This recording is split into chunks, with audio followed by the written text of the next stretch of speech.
Bonsoir à tous. Tout d'abord, bienvenue à cette première soirée prestige du groupe PayJob. Nous avons aujourd'hui invité nos partenaires pour fêter ensemble 11 années d'aventure entrepreneuriale. Nous avons en effet créé PayJob en 2007. Nous étions alors deux associés, pleinement convaincus qu'il était opportun de créer un cabinet de recrutement dédié exclusivement aux professionnels de la paye. Nous avons été les premiers à le faire et nous sommes aujourd'hui très largement leaders. Depuis 11 ans, notre croissance a été en moyenne de 40%, atteignant 60% l'année dernière, et nous sommes cette année sur un rythme de 80%. Cette croissance est fondée essentiellement sur du travail, beaucoup de travail. Nous nous sommes d'abord appliqués à écouter la demande de nos clients, pour répondre au mieux à leurs attentes. Un poste de gestionnaire de paye n'est jamais le même. Tous les critères ont leur importance. Un logiciel utilisé, l'organisation du service, la distance domicile-travail, les compétences recherchées, les conventions collectives. Nos clients ont un cahier des charges précis et notre premier devoir est de le comprendre au mieux. Savoir écouter et comprendre les attentes des candidats est au moins aussi important, d'autant plus dans un marché de l'emploi pénurique. Pour cela, il faut creuser le parcours des candidats que nous rencontrons, en s'intéressant aux détails de leurs choix professionnels et en identifiant leurs leviers de motivation, la rémunération, l'ambiance de travail, la perspective d'un challenge professionnel. Notre métier est donc de faire matcher la demande de nos clients à celle de nos candidats et nous visons toujours une perspective à long terme. Notre deuxième priorité, dans le cadre de notre développement, a été de choisir avec beaucoup d'application nos consultants. Ce sont eux qui font l'entreprise. Nous sommes aujourd'hui 25 collaborateurs chez PayJob. Le travail d'un consultant en recrutement est à égale distance entre la sélection des candidats et le service client. Ce sont des profils aussi rares que les gestionnaires de paye. Il nous a fallu du temps pour constituer une bonne équipe, mais nous pensons pouvoir dire aujourd'hui que nous avons une super équipe, avec des managers confirmés, respectés par leurs équipes, et des consultants juniors dynamiques, professionnels et impliqués. Tous ensemble, nous sommes très heureux de vous accueillir ce soir. Vous êtes tous les ans plus nombreux à nous faire confiance. Vous, chers clients, travaillez majoritairement dans de grands groupes français et internationaux, mais vous exercez également pour beaucoup dans des PME et bien sûr des cabinets d'expertise comptable. Nous sommes également ravis d'accueillir un grand nombre de nos candidats. Vous êtes nos meilleurs ambassadeurs. Certains d'entre vous nous font confiance depuis très longtemps. Nous présentons vos candidatures avec une confiance absolue, bâtie sur nos nombreuses collaborations. Ce soir, nous sommes une centaine de professionnels passionnés par les métiers de la paye. Responsables et gestionnaires paye, responsables recrutement, directeur des ressources humaines, responsables ressources humaines. L'actualité de ces dernières années a offert une vitrine exceptionnelle au métier de payeur. La mise en place de la DSN, puis maintenant le prélèvement à la source, sont des défis d'envergure que toutes les entreprises ont dû et doivent relever. Nous savons tous que la France est championne du monde également en matière de complexité de la paye. C'est bien sûr une source de problèmes et d'inquiétudes au quotidien pour les professionnels du secteur, mais c'est aussi ce qui fait la richesse du métier, qui devient aujourd'hui encore davantage qu'hier un métier d'expert. L'année qui vient de s'écouler a été une année charnière pour nous. Notre effectif a doublé, nous nous sommes implantés en région, Lyon, Lille, Nantes, Montpellier, désormais Aix-en-Provence. Nous avons lancé le défi PayJob, qui permet chaque semaine à tous les professionnels de la paye qui le souhaitent de se tester en ligne et de remporter des lots chaque mois, puis pour les meilleurs de participer à la grande finale qui a eu lieu cet après-midi. Le journal économique Les Échos nous a mis à l'honneur. Nous avons décroché le label Champion de la croissance 2018, qui récompense les sociétés françaises dont le chiffre d'affaires a le plus augmenté au cours des 3 dernières années.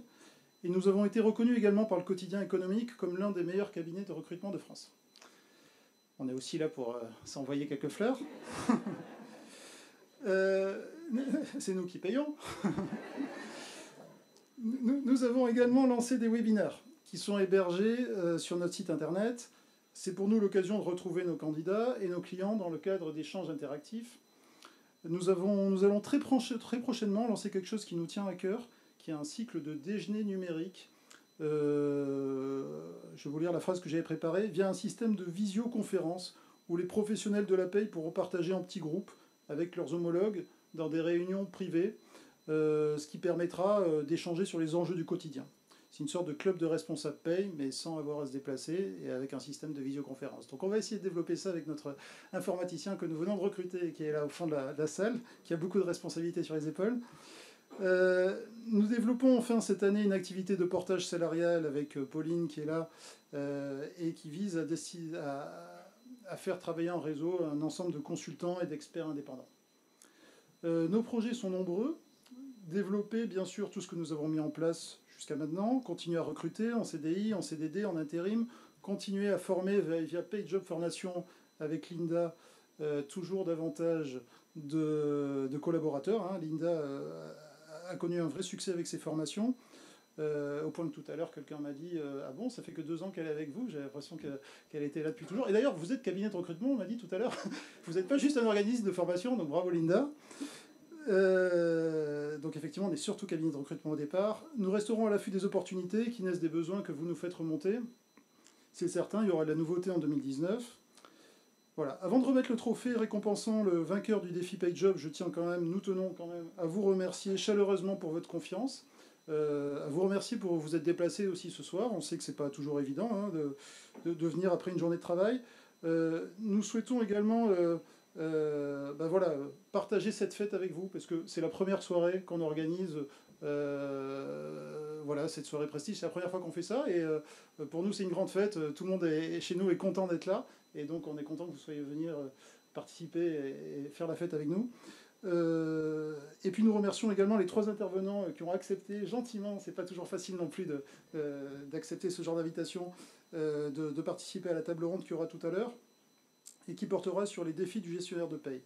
Alors l'idée de cette table ronde, c'est aussi que vous puissiez participer. Vous êtes des professionnels de la paye, vous avez probablement des avis sur ce sujet. Hein. Il y a beaucoup de défis aujourd'hui. Donc n'hésitez pas, alors au début c'est eux qui vont parler, mais très rapidement on vous donnera la parole et n'hésitez pas à la demander. Un micro sans fil va se balader. Voilà, passez une très bonne soirée.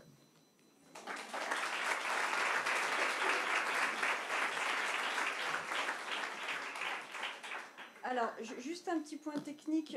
Vous avez tous remarqué que vous avez des petites couleurs sur vos badges. Je pense que vous avez déjà vu à quoi ça correspond. Vous avez un petit post-it de couleur. En fait, ça correspond au consultant qui vous a invité. Donc, c'est pour vous permettre de le retrouver plus facilement durant la soirée. Voilà, si vous avez la couleur rose, votre consultant est censé avoir la couleur rose pour que vous puissiez le repérer rapidement et que vous puissiez vous présenter rapidement. Voilà, donc maintenant je vais passer la main à Brankica Pavlovic qui va vous dire quelques mots sur le défi PageJob, parce qu'on va remettre le trophée à celui qui a remporté cette grande finale qui s'est passée cet après-midi. Pour ceux qui ne connaissent pas encore Brankica, c'est la dirigeante de la société Aria, prestataire d'externalisation de la paye et qui édite également son propre logiciel de paye. Et c'est surtout Brankica qui a conçu chaque mois et chaque semaine le défi auquel la plupart d'entre vous ont pu participer. Donc voilà, elle nous est d'une aide très très précieuse et on la remercie chaleureusement. Voilà.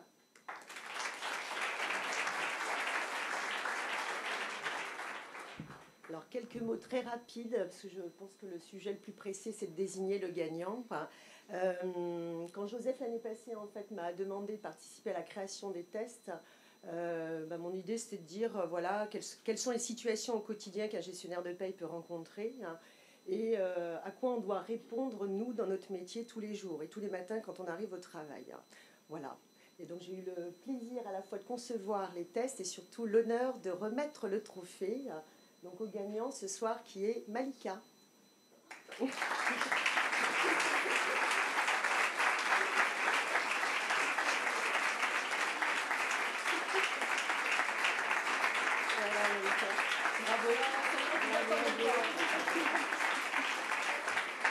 Je ne pouvais pas dire tout à l'heure devant Samuel. Juste, je voudrais quand même féliciter aussi tous les autres vainqueurs. Oui, Vous avez tous gagné. Hein. Ils étaient quand même 8 ou 7 aujourd'hui finalement. 8 je crois aujourd'hui. Et ça s'est joué finalement sur Brankica. Alors en fait c'est un exercice, un solde de tout compte, c'était un CDD de mars à septembre et un cadre avec des RTT, il fallait donc traiter le solde de tout compte. Et il y avait une toute petite subtilité que Malika était la seule à voir. D'ailleurs c'est l'occasion peut-être de faire un test. Un CDD de mars à septembre, à votre avis l'indemnité de congé payé, je la traite comment ? Pardon ? En 2 fois, exactement, parce que vous avez une ICCP sur l'année N-1 et l'ICCP sur l'année N. Bravo. Elle cherche du travail ou pas? Voilà, et Malika était la seule en fait à traiter le sujet de manière très déontologique, qui est détachée en fait du CCP sur 2 périodes. Bravo Malika. J'ai prévenu Branquissa qu'ensuite vous pouvez venir discuter avec elle, vous Ah non, plaindre, pas de négocier. SAV sur les questions ni les questionnaires, je ne réponds plus à rien. C'est off. Bravo Malika.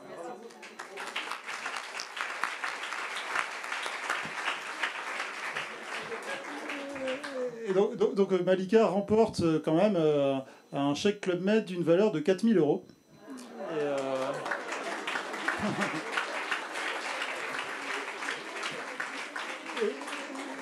Et j'espère qu'elle nous enverra des photos et des cartes postales à mettre sur notre site internet. C'est ça. On ne l'a pas dit avec qui elle partait encore. Donc voilà, donc on a à peu près 3 quarts d'heure pour avancer du coup sur le sujet, même un peu plus, puisque finalement on a été déjà en avance par rapport à notre timing.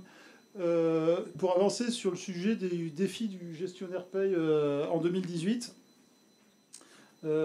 Pour le traité, donc il y a Branquissa qu'on vous a présenté. Il y a Bertrand Jaouen ou Jaouen Jaouen, voilà. Je te laisse te présenter peut-être. Avec ou sans micro, je sais pas sans ça.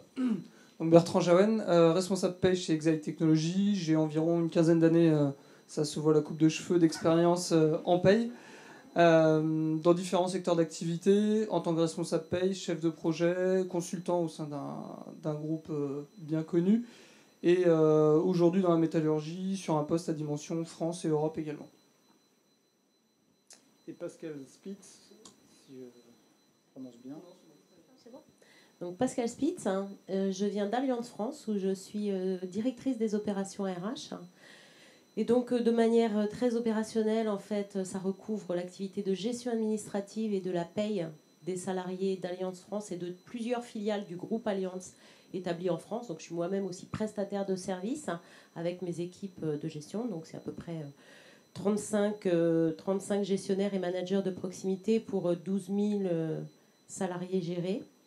Je suis également en charge de l'équipe qui s'occupe de toute l'expertise et de la relation avec notre fournisseur et notre prestataire SIRH. Et puis je suis en charge du pôle de véhicules de fonction, donc c'est 4000 véhicules de fonction chez Alliance, avec les incidences contractuelles et paye que ça peut entraîner. Voilà. Donc c'est vrai que l'idée on en était à ce constat où c'était un métier mouvant, du fait qu'on ait tous quelques années d'expérience en paye ou en logiciel de paye, et de voir que le métier de gestionnaire paye qu'on connaissait il y a une dizaine d'années est plus du tout le même aujourd'hui et probablement ne sera plus le même dans 10 ans. Donc c'était un petit peu de voir quels étaient les points marquants qui font cette évolution au fil des années. Et on était notamment pas forcément d'accord quand on en a rapidement débriefé sur la partie plus technique ou plus culturelle, et c'était un des gros points. Donc je ne sais pas si une de vous deux veut évoquer d'abord les premières difficultés, peut-être les grosses évolutions technologiques. Moi je me souviens, le premier poste de paye que j'ai occupé, on allait au contrôle de paye, on amenait des feuilles techniques qu'on saisissait sur des terminaux. Et on a eu un logiciel de paye dans l'année 90-91. Et on était à l'époque du CCMX. Et moi, c'est ça la grosse révolution pour moi, c'est l'outil en fait. C'est comment on a outillé en fait les professionnels de la paye. Et surtout, en fait, du coup, ça a donné une dimension, je trouve, professionnalisante avec les outils. C'est-à-dire qu'autrefois, en fait, on recrutait des responsables paye ou des gestionnaires de paye parmi les comptables. J'ai rien contre les comptables, voilà. D'accord, ils ne sont pas là, on est OK. Mais c'était un métier qui était associé aux chiffres, où il n'y avait pas spécialement de technique. Le plafond changeait 2 fois par an. Il y avait une cotisation de temps en temps qui arrivait, mais finalement, en fait, c'était assez ronflant comme job. Et puis, après 91, 92, et en fait, on a été obligé... Tout le monde entend bien? Oui, ouais, sinon je peux hausser la voix. On a été obligé d'outiller le métier en fait. Et aujourd'hui, la problématique, c'est plus tellement les outils, parce que les outils existent. C'est comment on peut gagner en productivité en fait dans le métier. Moi, je crois que c'est ça en fait l'enjeu de demain, c'est fiabiliser les résultats et augmenter la productivité par gestionnaire de paye. Et alors, je parle parce que je viens de l'externalisation, je viens du numéro 1 mondial du SIRH, hein, mais c'est aussi une problématique interne, hein, je crois, pour vous. Hein. Enfin, je partage complètement la partie évolution technologique et puis qui se poursuit. Hein, donc, c'est pas à vous que je vais expliquer que les règles de paye ne cessent de se complexifier. Hein. Nos législateurs ont une imagination qui est quasiment sans limite. Hein. Donc voilà, que ce soit sur les cotisations, sur maintenant le prélèvement à la source, RGPD, et puis prélèvement à la source et le futur bulletin de paye avec les mentions obligatoires, le libellé comme si, la police de caractère a augmenté de 1,5 point. Enfin voilà, on va très très loin dans les évolutions, qu'elles puissent être, je dirais, symboliques comme les libellés, etc., qui sont plus du marketing, du cosmétique, que des évolutions de fond. Enfin, on a devant nous la fusion Agir-Carco. Enfin voilà, on a des gros sujets encore devant nous. Donc heureusement que ces évolutions technologiques ont eu lieu, hein, sinon on ne ferait pas face. Donc c'est un vrai enjeu pour tout le monde, cette digitalisation. Et dans le métier du gestionnaire de paye, je partage complètement le fait que le gestionnaire de paye ne soit plus, entre guillemets, un opérateur de saisie et que désormais tout passe par des self-services donnés aux salariés, aux managers qui rentrent les informations de base, le fait qu'il y ait tout un tas de choses qui passent par des coffres-forts électroniques, des bureaux virtuels qui nous évitent d'avoir des dossiers papier, de classer certaines pièces au dossier. Voilà, tous ces outils-là permettent de gagner du temps sur des tâches extrêmement rébarbatives et sans grande valeur ajoutée, pour employer un terme un peu trivial, et pour orienter le métier, et de plus en plus vers du contrôle, vers de l'expertise, pour que les bulletins de paye soient justes. Je relisais, avant de venir, hein, en fait, selon le ministère du Travail, il y aurait plus de 35% des bulletins de paye qui comporteraient au moins une erreur. Ça ne veut pas dire une erreur grave, mais une erreur. Donc voilà, le fait de contrôler, d'avoir des logiciels performants et d'être de plus en plus expert me semble effectivement un point extrêmement important, et ça ne va pas s'arrêter. Donc on a tous de l'avenir, hein, donc il faut aussi se dire ça. Et c'est vrai que pour moi c'est une grosse conséquence, notamment en termes de la façon d'aborder le métier de gestionnaire paye.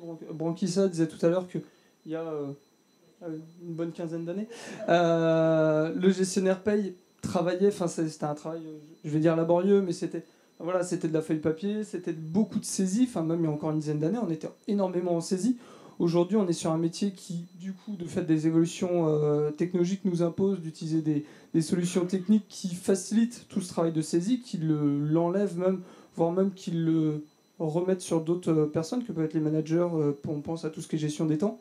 Et donc le métier de gestionnaire paye en lui-même évolue vraiment. Donc le profil du gestionnaire paye évolue également énormément. Et là, on pouvait avoir des personnes beaucoup affectées à la saisie.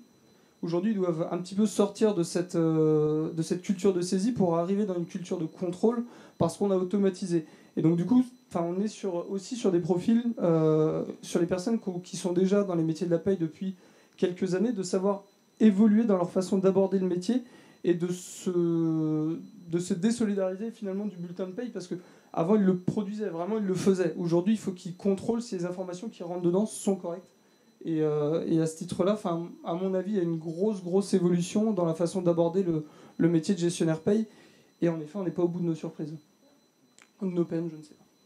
Alors moi je rejoins. Alors je suis Olivier Dulin, moi ça fait 23 ans que je fais de la paye aussi. Oui, il faut résister. Et en fait, je suis tout à fait d'accord avec ce que vous évoquez sur la digitalisation. Pour autant, moi, ce que je constate, c'est que aujourd'hui, on a un peu deux catégories de gestionnaires de paye. On a ceux qui ont été sur de la formation saisie et qui n'ont pas le regard critique. Et c'est un des dangers actuels. Alors moi, en plus, je suis en plein recrutement en ce moment. Et moi, j'ai fait un test. J'ai fait mon test et j'ai 0 réponse correcte. Donc oui. Alors, il est effectivement très dur, parce que je parle de régimes sociaux et fiscaux de certaines sommes, comment on les traite, mais c'est très compliqué d'avoir aujourd'hui au moins des gens qui ont l'œil critique. C'est le danger d'avoir beaucoup digitalisé Et du coup, les fondamentaux, on ne les retrouve pas forcément. Alors après, avec de l'accompagnement, on a des profils qu'on arrive à faire monter en compétences.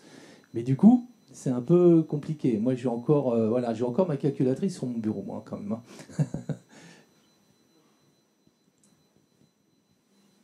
Oui, ça, il y a aussi, je pense que dans les profils qu'on a, moi je dirais qu'il y a peut-être 3 profils. Il y a les profils plus anciens qui étaient vraiment axés sur la partie saisie, qui ont vu le métier de la paye évoluer. Il y a ceux qui sont arrivés il y a peut-être une quinzaine d'années avec les débuts des formations paye. Il y a déjà une quinzaine d'années, il y avait des organismes qui commençaient à mettre en place des formations paye et qui l'ont fait, alors, soit parce qu'ils ont glissé de la RH pour arriver vers la paye, ou de la compta pour arriver vers la paye. Il y a des gens qui prennent de bons chemins par moment. Et aujourd'hui, on a une 3e population qui est, sans jugement, mais peut-être des opportunistes aussi. C'est un métier qui recrute.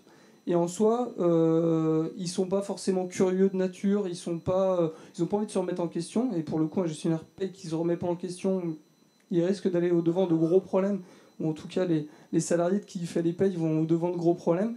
Et il y a cette population-là qui n'a pas forcément compris les enjeux de l'évolution constante du métier de la paye et qui risquent, qui vont pas adhérer et qui vont ne pas trouver cette motivation. Parce que mine de rien, c'est un métier qui, à notre sens, est redondant. Je pense qu'on fait tous, à peu près tous les mois, on a des tâches cycliques. Mais du coup, il faut trouver la motivation, quand même, renouveler et reconquérir la motivation. Et ça, c'est des choses qui ne sont pas forcément évidentes selon les profils, parce qu'en plus, on a tous des axes de motivation différents. Si c'était tous le même, ce serait un peu facile à manager pour les responsables paye. Et donc, du coup, il y a ça, de trouver cette motivation, cette envie de se remettre en question, ce qui n'est jamais agréable. Et là, on a un nouveau profil, à mon avis, qui est plus un profil d'opportuniste. Je crois qu'en fait, il y a 2 visages. Cette semaine, je suis allée chez un client, c'est quand même une société internationale, ils sont 650 dans le monde, ils fabriquent des produits pharmaceutiques, hein, et ils font la paye comme je la faisais il y a 25 ans. Voilà. C'est-à-dire qu'ils ont des bons pour congés payés, etc. Donc il y a encore des sociétés. Non, c'est vrai. Hein. Et la fille qui fait la paye, elle me dit, vous voyez, j'ai tout ça à saisir. Donc elle me sort sa pochette. Et là, je suis un peu surprise. Je lui dis, mais vous savez qu'il y a des outils quand même. C'est aussi, je pense, il y a une responsabilité. Et là, je sais pas, il y a certainement des DRH dans la salle. Hein, mais c'est aussi la vision qu'ont les DRH de la paye, en fait, qui permet à la paye d'être mise en valeur. Hein, exactement. Et selon les directions des ressources humaines, en fait, on a des DRH dont ils s'emparent du sujet, ils le valorisent, et la paye devient un vecteur de communication, en fait, et d'efficacité professionnelle. À l'inverse, on a des DRH dont la vision, en fait, est très comptable de la fonction, et finalement, la paye, c'est, il faut payer les gens, ok, mais c'est un non-sujet, ça doit être un non-sujet de toute façon, et je ne veux pas entendre parler du sujet. Moi, pour le coup, notre DRH, si je lui dis, on a mis en place des nouvelles choses parce que justement on promeut ça et on dit oui, on fait pas juste de la paye, quoi. Enfin, c'est aussi autre chose, c'est une jolie vitrine quand même. Que ce soit dans notre logiciel de paye ou que ce soit le BSI, que ce soit il y a quand même énormément. C'est pas que chiant la paye. Mais c'est à la paye. Non, moi j'adore ça. Sinon je suis pas sadomaso. Hein, je vais pas me faire mal tous les mois. Hein. Non, mais je crois que c'est aussi en fait aux professionnels de la paye d'aller grignoter du terrain en fait et de dire attention, on existe. Et moi je vois en fait dans des grands groupes parfois s'emparer en fait de ces équipes et les envoyer communiquer, faire des prêts en fait aux salariés, animer des séminaires d'intégration, etc. Voilà. Il y a l'enjeu des outils, mais il y a aussi l'enjeu de comment on met en valeur. Hein. Il y a quelque chose qui me surprend, moi. Là, dans la salle, on est tous d'accord, apparemment, je n'ai pas vu personne dire qu'il n'était pas d'accord, sur la numérisation, sur la digitalisation de nos outils. Et pour autant, à chaque fois, pratiquement, c'est à chaque fois qu'on a un candidat, pratiquement dans tous les cas, on a un candidat, donc moi je suis responsable paye, je recrute des gestionnaires de paye. À chaque fois, je lui dis, nous ici, on n'imprime pas nos bulletins de paye pour les contrôler, on a des états de contrôle et on n'imprime pas. À chaque fois, le gestionnaire paye, le candidat est surpris. Et pourtant, là, on est tous d'accord pour dire numérisation, digitalisation. Donc il y a aussi... C'est une vraie souffrance, ce sujet, pour un gestionnaire de paye. De je suis entièrement d'accord. C'est un truc... je vois Dominique qui travaille dans mes équipes et elle travaille dans mon équipe d'experts SIRH, en fait. Donc, voilà. Et voilà, c'est un sujet, moi, qui me tient à cœur aussi, la digitalisation, pour tout un tas de raisons. Parce que je fais partie d'un grand groupe où l'image de la paye, voilà, en gros, pour la plupart des gens, ça se passe tout seul, il suffit d'appuyer sur un bouton, c'est les machines qui calculent. Donc, on a un peu de mal et il faut jouer des coudes, je suis d'accord avec vous. Il faut vraiment voilà, faire preuve de beaucoup de pugnacité et d'enthousiasme pour faire valoir la valeur de ce métier. Et puis quand il y a d'autres moyens d'attaquer les grands patrons, c'est de le faire valoir par le biais du risque contrôle URSSAF et contrôle fiscal, ça marche vachement bien. Si on rentre par la porte des risques, on arrive après à ouvrir la porte et à se faire entendre sur la valeur ajoutée qu'on peut apporter par ailleurs. Donc en tout cas, moi, c'est le meilleur angle que j'ai trouvé, c'est le risque fiscal et le risque URSSAF. Mais voilà, il y a peut-être d'autres gens qui arrivent mieux que moi. Donc pour répondre à votre point, typiquement, et je le dis, voilà, dans mes équipes de paye, eh bien, ils impriment encore. Et pour la dernière fois ce mois-ci, les bulletins de paye lors du premier contrôle initial. Mais je dis pour la dernière fois ce mois-ci. C'est un combat que j'ai engagé depuis 2 ans avec eux. Un combat gentil, hein, voilà. Je les accompagne gentiment, je ne suis pas là pour les brusquer. Parce qu'il a fallu vraiment, parce que la justesse de leur paye, c'est chevillé au corps. Et pour eux, c'est viscéral. Et donc, ils avaient vraiment l'impression que j'allais leur faire des bêtises. Et donc, par le biais d'expériences et de pilotes, où je leur ai montré qu'utiliser les outils de contrôle, ça permettait même de voir des choses que l'œil humain, qui peut être fatigué à un moment donné, ne voit pas. Donc, par la preuve, en fait, hein, j'ai une équipe qui l'a fait, l'autre qui ne l'a pas fait. Voilà. Et on a vu qu'il n'y avait pas plus d'erreurs. Voilà. Et donc, le mois prochain, les imprimantes seront fermées pour imprimer les bulletins de paye. On a passé ce deal, interdiction d'imprimer l'ensemble des bulletins de paye. Voilà. Donc c'est un vrai, je le dis avec humour, mais voilà, mais je comprends que pour eux c'est viscéral, parce qu'un gestionnaire de paye, et c'est un truc que j'ai découvert, que je trouve admirable dans ce métier, pour lui, voilà, il faut que la paye soit juste, quoi, et il peut pas partir et quitter le bureau si sa paye est pas juste. Pour lui, c'est important, quoi. Voilà. Et c'est génial, c'est super précieux, quoi. Donc faut pas les brusquer. Voilà, c'est juste ça que je veux dire. Absolument, c'est un changement culturel. Et puisqu'on parle changement culturel, je garde le micro 2 secondes. On parle de la technologie, mais il n'y a pas que la technologie. Typiquement, voilà, quand on dit on fait faire moins de tâches, entre guillemets, sans valeur ajoutée, parce qu'on déporte les tâches, on automatise, etc., ok. Mais les gestionnaires de paye, pour valoriser ce qu'ils font, parce que je reste intimement persuadée que ça a une vraie valeur, ce métier, il faut effectivement leur faire d'autres choses et montrer ce qu'ils font. Et donc il y a aussi un changement culturel sur lesquels il faut les accompagner, plus sur ce qu'on appelle les soft skills en RH pur. Et donc plus de posture client, plus de conseils et moins de bureaucratie, d'administratif, et que vis-à-vis de leurs clients, qui sont les salariés, les managers de la boîte, d'arriver à échanger avec eux, à expliquer les choses de manière plus simple. Et voilà, se mettre dans une posture client. Et là aussi, je crois que c'est un vrai changement culturel que les gestionnaires de paye d'il y a 20 ou 30 ans, voilà, n'avaient pas forcément, parce que leur paye était juste, parce qu'ils étaient l'expert, ils n'avaient pas forcément à l'expliquer, ou alors ils disaient c'est comme ça parce que c'est comme ça. C'est plus ce qu'on leur demande. En tout cas, moi, c'est plus ce que je demande à mes équipes, parce qu'on veut être aussi en accord avec la marque employeur, avec ce qu'on souhaite véhiculer. Et c'est aussi un vrai changement culturel, je crois. C'est pas évident parce qu'on a des profils très différents, des gens qui ont des anciennetés très différentes, qui ont des aspirations très différentes, puis qui sont pas forcément convaincus par tout ce que je raconte. Enfin, voilà. Qui disent, moi j'ai toujours su faire une paye, je la fais comme ça depuis 30 ans, ça marchait bien, voilà. Donc, et j'accepte, il faut accepter l'augure de tout ça. Donc on les accompagne, enfin, plusieurs manières, typiquement... L'année dernière, pour vous donner un exemple, moi, il y a un accueil téléphonique dans mes équipes pour accueillir les salariés et répondre à leurs questions. Gestionnaire de paye, au début, ils ne voulaient pas. Ils préféraient les mails parce qu'on a des preuves, on a des traces, on les met au dossier, tout ça. Bref. Or, ces mails-là, ils servent à qui? Ils servent à personne. On est entre collègues. Certes, on est de la RH, mais les salariés de l'entreprise, ce sont des collègues. Donc oui, on a une posture et on a une image un peu régalienne, etc.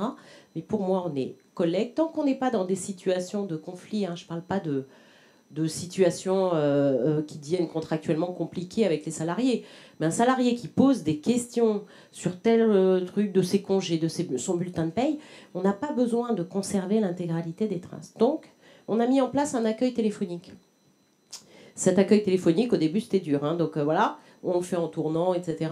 Et on s'est formé à la posture client en situation d'accueil téléphonique. Mais quand je dis on s'est formé, on n'a pas pris une formation entre guillemets bateau, où derrière ils auraient dit oui mais c'est pas adapté parce que nous on fait de la paye parce que voilà. En fait on a fait venir une boîte qui s'occupe de ça, qui est venue en immersion, qui a écouté les appels téléphoniques, qui a compris ce que c'était que la paye, qui a compris les problématiques d'appel, les typologies de relations qu'on pouvait avoir, et qui s'est mis en double écoute, hein, et qui a bâti un programme de formation extrêmement opérationnel, concret. Et puis derrière, on a organisé des petites sessions, par session de 6 gestionnaires. Ils y allaient 6 par 6. Et donc voilà, ils ont passé 2 jours à s'exercer, à s'entraîner, à se challenger les uns les autres. Et puis évidemment, il y en a un qui jouait le salarié embêtant, l'autre qui jouait le gestionnaire. Voilà. Donc ils se sont pris au jeu. Puis avec le recul, 6 mois après, l'organisme est revenu pour faire, un feedback et puis voir les domaines sur lesquels les gestionnaires se sentaient plus à l'aise, moins à l'aise, qu'ils avaient besoin de perfectionner. Voilà. Ça passe par de la formation et ça passe au quotidien aussi. Quand on a des salariés casse-pieds ou des salariés difficiles, systématiquement, en fait, on discute avec le gestionnaire. Quand je dis on, c'est mes managers de proximité, ou moi, pour les cas vraiment pénibles. Et on les soutient, en fait. Voilà, on leur dit, bah oui, tu aurais peut-être dû dire ça comme ça, mais le salarié n'a pas à se comporter comme ça, et on règle le sujet après avec le salarié. Voilà, donc on les soutient, et ça les incite à progresser aussi, parce que derrière, ils reçoivent des messages sympas, merci beaucoup, j'ai enfin compris la base d'hygiène des congés payés, voilà. Et donc c'est gratifiant aussi d'avoir ça en retour. Voilà le type d'accompagnement qu'on met en place pour accompagner sur cet aspect-là. Oui, après, pour avoir ces moyens-là, je pense qu'il faut... j'ai beaucoup aimé votre remarque sur le côté marketing. Je pense que le rôle du responsable paye, c'est aussi de faire le marketing de son métier au sein de l'entreprise. Et justement, par rapport à ce qu'on disait, par rapport à toutes les évolutions, et notamment les évolutions légales dont on ne manque pas, de les prendre en amont. Et moi, je vois ça marche énormément à travers les différentes expériences que j'ai pu avoir. Quand on arrive le 1er janvier et qu'on dit « Ah, ça a changé, du coup, non. » Là, aujourd'hui, si on le fait en amont, on le connaît, on a des communications suffisamment tôt. Et en fait, si on arrive vers le DRH et qu'on lui dit « Bon, on peut le faire. » Je prends l'exemple de la fusion Agir-Carco. Alors, nous, on a communiqué avec le DRH dès le mois d'avril-mai pour lui dire « Attention, peut-être que dans ta prochaine NAO, tu vas devoir commencer à parler de ça pour pouvoir... » Et là, il dit « Ah, ok, il y a une vraie valeur ajoutée de connaissance, d'expertise du métier. On n'avait pas toutes les données, mais on a été jusqu'à... Voilà, quel est l'impact ? Ok, en termes de paye, en cash pour la DAF, mais également quel est l'impact en termes d'acquisition de points de retraite pour le salarié. S'il cotise 1 euro, qu'est-ce qu'il va avoir aujourd'hui et qu'est-ce qu'il va avoir demain au 1er janvier 2019 ? On a pu aller jusque-là et du coup, on montre qu'à travers notre métier, notre expertise qu'on a tous, on a une vraie valeur ajoutée et on n'est pas juste le dernier rang de la société, c'est-à-dire la RH qui embauche, le manager qui gère et la paye qui paye et surtout, on n'entend pas parler parce qu'il faut que ça se passe bien. Donc, on peut remettre du coup la paye au centre grâce à des opérations de marketing entre guillemets comme ça. C'est vrai que nous on l'a fait. Alors on n'a pas des moyens et on n'a pas non plus un effectif. Mais on a organisé des ateliers, on a profité de choses comme la simplification de la lecture du bulletin de paye. Je rajoute juste un mot parce que ça me démangeait sinon.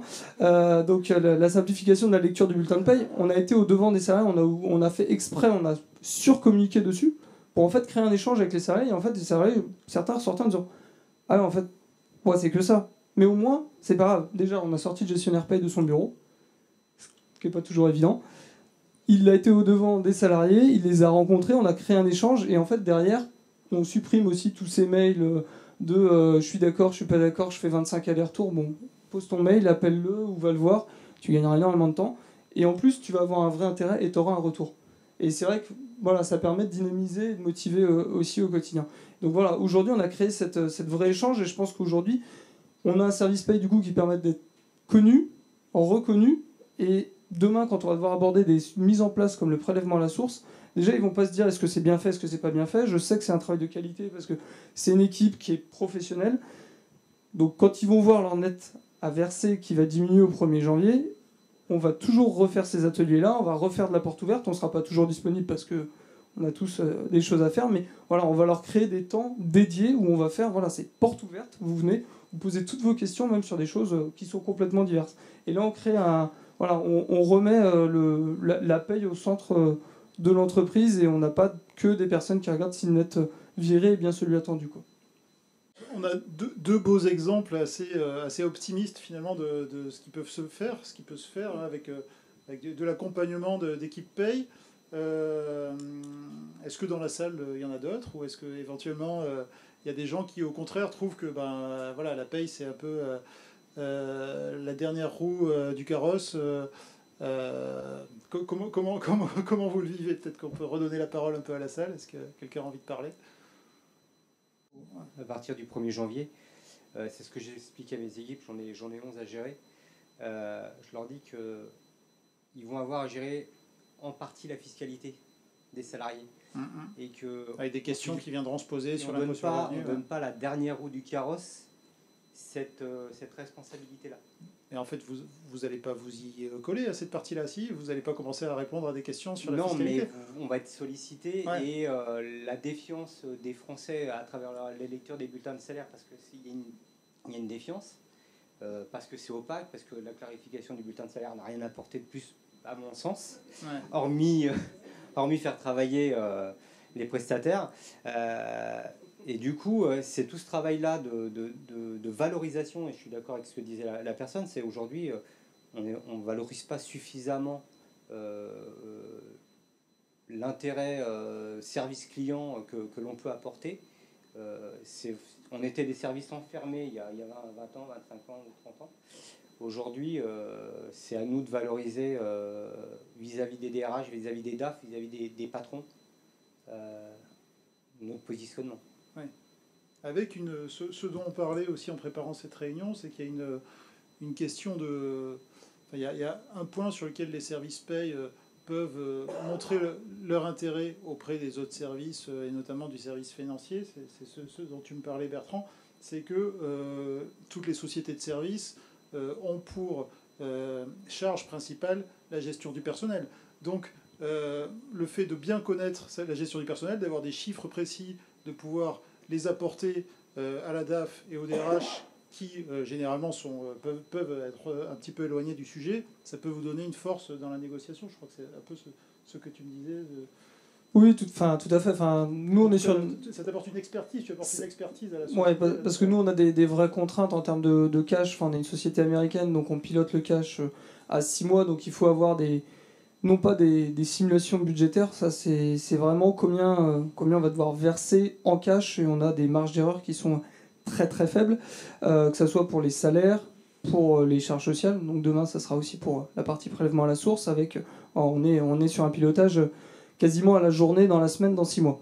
Donc savoir combien on devra sortir. Donc du coup là, en effet, ça apporte une autre mission au service paye, qui est d'une connaissance et une capacité de projection de cette partie-là, de toute la partie financière et cash, qui, au sein d'un département financier, voilà, valorise totalement le métier de la paye et rend la paye centrale, entre un DRH qui, lui, va avoir ses contraintes d'entrée et de sortie de personnel, et une DAF qui va avoir, elle, ses contraintes de pilotage de cash pour le pilotage de la trésorerie. Donc là, vraiment, la paye prend complètement une autre fonction. En effet, on est très loin d'être la dernière roue du carrosse, parce que si le pilotage de cash qui est imposé est erroné, mais du coup, ça permet aussi de contraindre, dans le cas de l'exemple que je vis actuellement, enfin, voilà, ça permet aussi de contraindre le DRH, ce qui est rarement facile pour un responsable paye de contraindre le DRH, qui est souvent son donneur d'ordre. Là, en l'occurrence, enfin, voilà, il y a un vrai rôle de management du DRH, entre guillemets.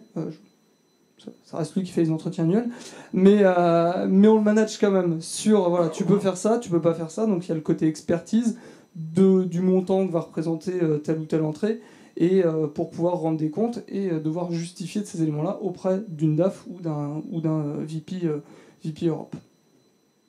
Moi, j'ai une question qui pourrait faire l'objet, j'imagine, d'une réunion à part entière. C'est aujourd'hui, maintenant que la DSN est installée partout, est-ce que ça a été une bonne chose ou est-ce que ça n'a pas été une bonne chose? Quels sont les, est-ce qu'on considère que ça valait le coup, et automatiser la production des déclarations, enfin, moi, je vois pas comment on aurait pu rater le train, hein. Je pense qu'on n'aurait pas pu le rater le train là. Enfin, là c'était les papiers, les dux, enfin il était temps que ça s'arrête, hein, vraiment sincèrement. Ensuite, en fait, donc merci tout le monde. Gouvernement. Ouais, merci le gouvernement. Je ne remercierai pas les caisses de prévoyance. Parce qu'en tant que prestataire, en fait, j'ai un certain nombre de clients. En fait, les fiches de DSN, enfin de paramétrage DSN, elles sont quand même, je veux dire, même quand vous les respectez à la lettre, on vous retacle vos DSN. Hein. Donc, tout le monde n'était pas prêt et tout le monde n'avait pas les mêmes obligations, en fait. Hein. Moi, je remercie la DSN parce que ça nous a enfin libéré nos mois de janvier. On peut partir au ski maintenant. Voilà, on peut partir au ski comme tout le monde. L'autre point, c'est que de toute façon, c'est le passage obligé, on le voit bien, puisque on est toujours dans la phase des flux sortants.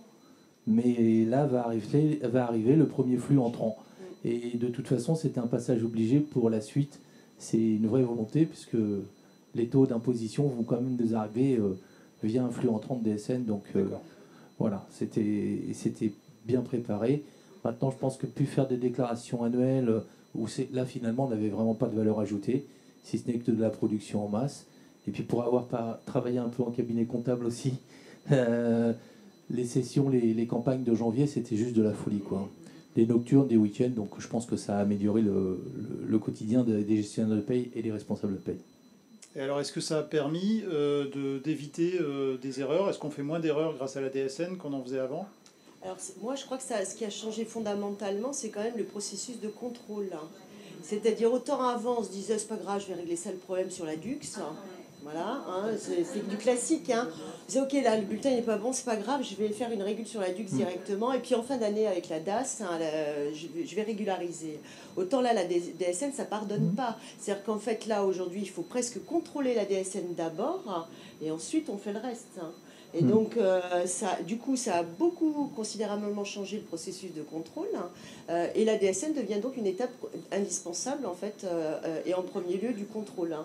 Ça, oui. C'est super quand il n'y a pas de spécifique. Alors, quand on est dans une entreprise où il y a des particularités qui n'ont pas été prévues et que la DSN est bloquée parce que là, on est mort en termes de deadline. Et c'est juste impossible. Donc, moi, j'ai vécu cette situation. Et en face, on n'a pas de solution, on n'a pas de réponse. Alors, que fait-on? Donc, est-ce qu'on fait du rétropédalage ou donc, vous faites quoi? Comment vous avez solutionné du coup? Eh bien, on attend que... on a dû faire un papier. On a fait une DUX papier. Voilà, une DUX papier. Parce qu'ils n'ont pas prévu que... et pour les spécificités, les particularités, on n'y a pas pensé.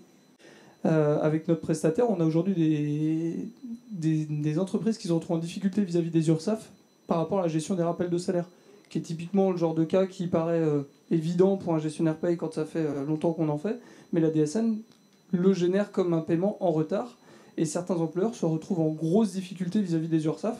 Elle m'a apporté des témoignages d'huissiers qui étaient venus quand même récupérer l'argent.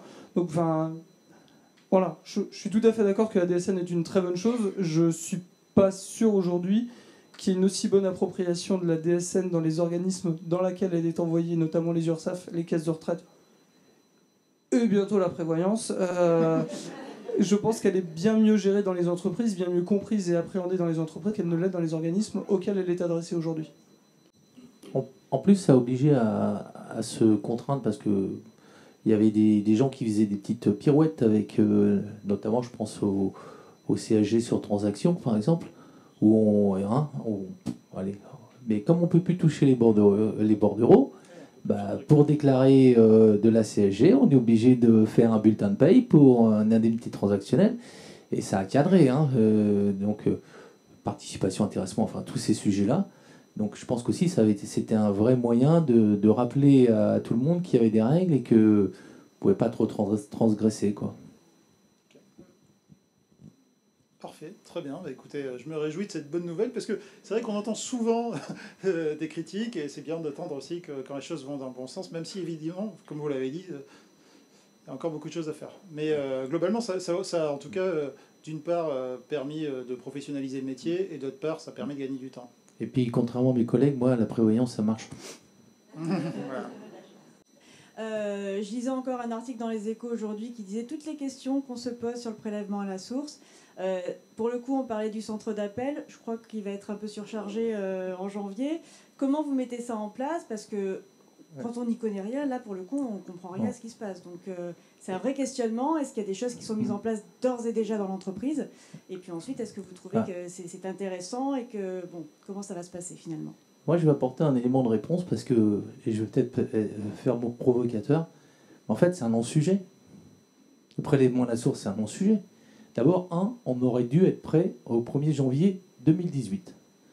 Et beaucoup d'entreprises y l'étaient. Personnellement, moi, je l'étais. On réceptionne une information du gouvernement dont on n'est pas... On l'applique sur une ligne de cotisation, on envoie ça dans un compte type TVA, finalement, et le gouvernement va prélever. Et nous, c'est tout ce qu'on fait. Il me semble important de mettre en place un accompagnement. J'étais en train de faire ma présentation pour le CEC de mardi sur le sujet. En fait, je passe au comité central d'entreprise. Accompagnement, pourquoi? Non pas pour expliquer le détail de tout, parce que je crois qu'effectivement l'entreprise doit rester dans son rôle. On n'est pas des fiscalistes, nos gestionnaires de paie ne sont pas des fiscalistes. Alors évidemment, ils vont encore devoir intégrer de nouvelles notions, parce qu'il va falloir qu'ils comprennent le sujet, donc il faut leur faire des fiches pratiques un petit peu sur les cas compliqués. Mais c'est pas notre job. Et donc le job, c'est vraiment de savoir renvoyer comme il faut vers l'administration fiscale. Pour autant, le salarié va s'adresser, puisque son impôt sera prélevé, sera affiché sur son bulletin de paye, le taux qui aura été prélevé sera sur son bulletin de paye. On nous demande de véhiculer l'information, en plus, voilà, au travers du bulletin. Donc, en tout cas, c'est le dispositif que nous, on a choisi de mettre en place. Information préalable du CEC, où on reste assez... Voilà, très, très light sur les grands principes. On n'est pas là pour faire la communication gouvernementale, hein, après tout. On explique de manière un petit peu plus précise comment va se configurer le nouveau bulletin de paye et les informations qui sont dessus. On repose bien les responsabilités des trois acteurs, le salarié contribuable, l'administration fiscale et l'employeur. Donc qui est responsable de quoi? Et puis enfin, on met en place la pré-simulation, comme on a la possibilité de le faire, à partir du bulletin de paye de novembre, si tout va bien. Et donc avec un encart au bulletin de paye des salariés, avec la simulation, si le prélèvement à la source arrivait ce mois-ci, voilà ce que ça serait. Derrière, on forme les gestionnaires, évidemment, et on va les former, là aussi en termes de posture, pour pouvoir renvoyer gentiment les salariés contribuables, pour le coup, vers l'administration fiscale. Mais on va leur faire quand même, voilà, on a une quinzaine de fiches cas pratiques pour les cas qu'on a évoqués là, un salarié malade, les 60 premiers jours, les 60, et au-delà des 60 jours, le salarié nouvellement embauché, le contrat courte durée, etc. Il faut quand même un minimum de fiches pratiques. Et voilà. Ça, je suis tout à fait d'accord, je l'entends. Mais alors, dans ma société, on est assez friand de faire intervenir des experts extérieurs pour faire de la communication en interne. Et sur ce sujet, moi, j'ai balayé à peu près tout le spectre. Personne ne veut venir. Oui. Nous, on a eu plein d'offres, hein, mais on ne les a pas pris, en fait. Non, mais au niveau des éditeurs, il y a des choses, mais moi, je veux que ce soit le gouvernement qui vienne. Je suis d'accord avec vous, mais ils ont des... Enfin, moi, je trouve quand même que sur le site, les kits de com, les petites vidéos qu'ils ont mis, franchement, je les trouve super bien faites. Et heureusement, ça nous permet de gentiment aiguiller les salariés vers ces infos. Les kits de com, c'est des vidéos. Et en fait, en frontal, personne ne vient. Et c'est ça le problème. Et en frontal, par contre, c'est sûr que c'est... Donc nous, on va se désengager complètement, mais c'est là où il risque d'avoir janvier, février, pas mal de remontées. Non, moi je voulais que tout simplement quelqu'un vienne dans l'entreprise avec une réunion prévue. Nous on appelle ça les cafés RH. Et puis voilà, nous, gouvernement, voilà, mais l'entreprise n'est pas responsable, elle est juste collecteur. Parce que nous on leur dit qu'on va être collecteur, mais ils l'entendent pas comme ça. Mais par contre, juste une précision, vous disiez que ça va pas forcément changer grand-chose pour celui qui est mensualisé, en effet. En janvier, février, il va y avoir ces prélèvements. Moi, pour en avoir reparlé comme avec des experts sur le sujet, Eux, ce qu'ils craignent, c'est pas janvier, février, mars, pas de souci. Ce qu'ils craignent, c'est septembre l'année prochaine, quand il va y avoir en plus du prélèvement la régule. Et là, pour le coup, les salariés risquent aussi de débarquer parce qu'on va devenir, mine de rien, interlocuteur. Ah non, je comprends pas. Vous me prélevez depuis janvier, et maintenant, on me dit qu'en plus de ce que j'ai payé depuis janvier, il faut en plus que j'en paye au niveau des impôts. Donc là, pour le coup, on va avoir des situations. Et typiquement, moi, je prends un autre cas que nous, on rencontre, des personnes qui se retrouvent à payer peu, voire pas du tout d'impôts grâce à des effets de crédit d'impôt, vont demain se retrouver en janvier à payer du crédit d'impôt, étant donné que dans le taux du PASS, les mesures des crédits d'impôt ne sont pas appliquées. Donc voilà, techniquement, je suis tout à fait d'accord avec vous. C'est pas sorcier, on récupère un taux ou on applique un barème. Voilà. Humainement, je pense quand même qu'il y a une bonne communication, à mettre en place et à vraiment expliquer les salariés. Et là où je suis tout à fait d'accord avec toi, c'est que nous, on a fait le choix d'accompagner, d'expliquer, par contre en se servant toujours des supports fournis par l'État. Comme ça, c'est pas notre responsabilité qui est engagée, on leur apporte un service d'explication.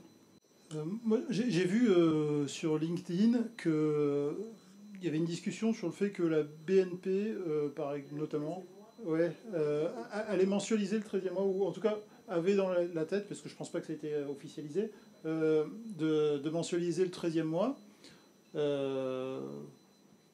Les réactions m'ont un peu surpris parce qu'il y avait beaucoup de réactions négatives qui disaient ça change rien, ça sert à rien, etc. Moi je me disais c'est quand même un bel effort en trésorerie parce que voilà, on n'est pas obligé d'attendre la fin de l'année. Et l'idée c'était apparemment, alors ce que je comprenais pas non plus, mais ça je suis pas sûr que quelqu'un pourra m'expliquer, c'est pourquoi la BNP faisait cet effort-là dans la mesure où ça serait pour faire plaisir à l'État à la limite, mais je comprends pas pourquoi. Et qu'est-ce que vous en pensez? Est-ce qu'il y a d'autres entreprises dans lesquelles cette idée-là court? Et alors juste pardon, c'est pas que le sujet du 13e mois, mais je pense aussi que l'effet qu'on risque d'avoir, c'est beaucoup de sociétés qui vont, dans leur prochaine NAO, elles vont mettre dehors la subrogation des IGSS. Et là, pour le coup, en termes d'impact social, ça va être beaucoup plus important. Mais quand on voit comment ça va être à gérer, personnellement, c'est le conseil que je leur donne quand même, c'est d'arrêter la subro des IGSS. Humainement, c'est pas évident à mettre en place, mais techniquement, je pense que, et pour le coup, le 13e mois, je pense que c'est pour avoir une trésorerie plus lisse sur l'année, j'imagine. Par contre, la subro des IGSS, ça oblige le salarié quand même à un moment donné à faire des régules sur ce qui lui a été prélevé, de faire des compléments. Pas évident à gérer, surtout que c'est pas forcément des situations déjà évidentes à gérer pour le salarié. Et donc je pense que socialement, là, il y a un risque un petit peu de perte d'accompagnement du salarié par les entreprises du fait de l'arrêt de la subro. Juste la subrogation de l'IGSS, c'est bien l'entreprise qui fait l'avance de trésorerie et qui récupère. Et ça permet aux salariés de le toucher plus tôt, non? Absolument. Ça lui permet de percevoir ses IJ via son bulletin de paye, directement. Et du coup, attends. Il faudrait faire ton petit test, je pense. Voilà. Et du coup, ton raisonnement, c'est de dire, tu conseilles à qui d'arrêter? Parce que je t'ai perdu avant. Et pourquoi tu leur conseilles? La sécurité sociale ne prélèvera pas le prélèvement à la source sur les IGSS. Parce qu'elle ne doit pas connaître le taux de prélèvement du salarié. D'accord, mais ça va être encore défavorable aux salariés, ça, du coup. S'ils arrêtaient. Oui, ok. T'es vraiment du côté des patrons, toi. Non, c'est dommage, t'étais sympathique jusque-là, ça se passait bien. On dirait pas comme ça. Non, autant le 13e mois, moi je pense que c'est une bonne idée. Nous on le fait en janvier 2019, on a une des filiales qui percevait encore un 13e mois, mais on ne le fait pas pour le prélèvement à la source, mais je me suis servi du prélèvement à la source pour vendre le passage sur 12 mois. J'ai fait à l'inverse. En fait, ça nous arrangeait pour rentrer dans notre logiciel de paye. Moi j'essaye, quand j'intègre une filiale, d'harmoniser et de simplifier les règles. Parce que si chacun les siennes, après, moi, je ne peux pas avoir un service qui soit... voilà, je ne peux pas faire dans la dentelle pour tout le monde. Donc on voulait négocier avec les partenaires sociaux de passer de 13 à 12. Ils ne voulaient pas. Et j'ai utilisé l'argument du prélèvement à la source pour dire que, voilà, comme leur net à payer allait baisser tous les mois à partir de janvier, tant qu'à faire autant... augmenter le salaire en lissant le salaire sur toute l'année, comme ça serait moins douloureux au moment du prélèvement à la source, et ils étaient très contents. Pourquoi ils ne voulaient pas passer de 13 à 12 ? Je sais pas. Parce que culturellement, ils ont toujours eu 13 mois, et qu'à Noël, c'est important d'avoir un 13e mois. Très bien. Voilà, c'est comme ça. Le 13e mois, en fait, c'est aussi un sujet, on s'en parle, les syndicats. C'est un acquis, on considère que du coup, la rémunération sur 13 mois, en fait, ça a du sens. Et lycée, ça revient, en fait, finalement, à perdre une forme d'acquis. Hein. Même si, en termes de monnaie trébuchante, on a le même montant, en fait. Hein. Bah oui. Mais oui, mais c'est une perte. Hein. C'est une perte d'acquis social, en fait. Hein. C'est comme le prélèvement à la source, ça nous pose un problème culturel en France, c'est pareil. J'ai même lu quelqu'un sur LinkedIn qui a dit mais il faut accepter, puis après on renégocie un nouveau 13e mois. il y a des gens astucieux. Bon, voilà, en revanche, la subrogation, enfin, je comprends hein, les arguments sur le fait que ça va être plus compliqué à gérer. Moi, socialement, je ne sens pas revenir sur ce genre d'avantage. Hein, donc, c'est pour l'année blanche. C'est-à-dire que c'est à chaque contribuable de déclarer la partie qui est revenu non exceptionnel et la partie revenu exceptionnel. Jusque-là, nous sommes d'accord. Maintenant, comment vous envisagez de communiquer auprès des salariés sur les revenus dits exceptionnels? Ça, c'est le premier point. Et le second point, ce que nous déclarons que le Trésor public va recevoir, c'est du net imposable. Mais les revenus qui vont être affichés, ce sont des revenus bruts. Et c'est aux contribuables de faire la part des choses. Vous me regardez, mais c'est pas moi qui vais répondre. Je peux vous le dire tout de suite. Je peux vous le dire tout de suite. Vous pensez que vous avez les réponses à tout? Alors surtout, enfin voilà, formation. Alors je suis désolé, pas paid job, mais Francis Lefebvre. Surtout ne faites rien. Surtout ne faites rien parce que vous vous mettez à faire de la fiscalité, c'est pas votre métier. Donc c'est à lui d'aller justifier en cas de contrôle, sachant qu'il y aura une année de plus hein, pour être contrôlé pendant 4 ans et pas 3. Savoir si le revenu est le revenu considéré comme normal entre guillemets ou si c'est une somme voilà, exceptionnelle. Merci. Donc voilà, ça c'est de sa responsabilité. Après, en effet, la notion de nous on a versé du brut, lui déclare du net imposable, bah, c'est ça, voilà. Alors, on se pose la question de comment on va traiter la demande des impôts auprès du contribuable. Les impôts vont s'adresser aux contribuables quand ils vont leur demander, suite à des contrôles, de justifier ces sommes exceptionnelles. Là, on se pose la question sur notre organisation parce que le collaborateur contribuable va se retourner vers son service paye. Et là, on n'a aucune visibilité, d'autant plus que, comme on vient de le dire, il y a une année supplémentaire, donc ça va s'étaler dans le temps. Et là, on se pose des questions sur comment on va traiter ça. Alors, qui est la réponse? Je suis pas.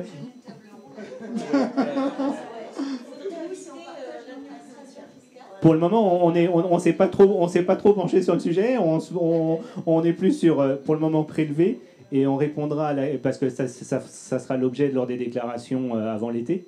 Donc après, il y aura les contrôles. Donc on a encore un petit peu de temps pour voir comment on va traiter ça. Mais c'est vrai que on est d'accord pour dire on ne répondra pas sur qu'est-ce qui est exceptionnel, pas exceptionnel. Et par contre, on se pose la question de oui, on va avoir des demandes d'attestation à fournir. Et voilà. Très bien. On va s'arrêter là parce qu'on arrive à l'heure. Et puis si on veut profiter un petit peu du cocktail, je suis sûr que vous êtes venus là, surtout pour la table ronde, mais derrière, il y a un joli cocktail qui nous attend. Merci à nouveau à vous trois. Merci à tout le monde d'être venu. Et puis,